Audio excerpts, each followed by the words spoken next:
आपको यकीन नहीं आएगा कि सहरा की चांदनी में क्या रेंग रहा है। अगर आप फितरत से मोहब्बत करते हैं तो ये आपके लिए है।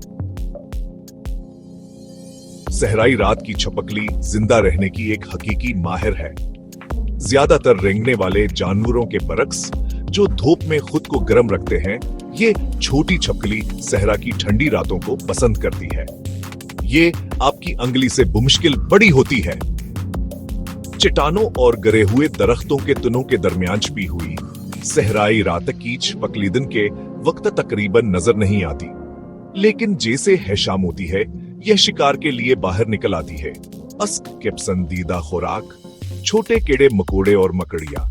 यहाँ एक हैरानकुन हकीकत है, ज्यादातर छपकलियों के बरगेक्स सहराई रात की छपकले समाजी होती है। वह अक्सर खानदानी गिरोहों में इकट्ठे होते हैं। जब सहरा में रात को ठंड बढ़ जाती है तो गर्म रहने के लिए एक दूसरे से चमटे रहते हैं। और ये सुने, यह छपकलियां अंडे नहीं देते, उसके बजाय वह जंधपचे पैदा करती हैं जो छपकलियों की दुनिया में एक नया भानर है। आपको शायद जंगल में कभी कोई नजर ना आए, वो खफीहा और मुकम्मल तौर पर माहौल में घुल-मिल जाने वाले होते हैं। लेकिन अगर आप कभी मुजावी या सोनवरन सहरा में कसेल कड़ी के तने को पलटे, तो हो सकता है आपको अशर्मीले रात के मुतलाशी की या एक झलक मिल जाए।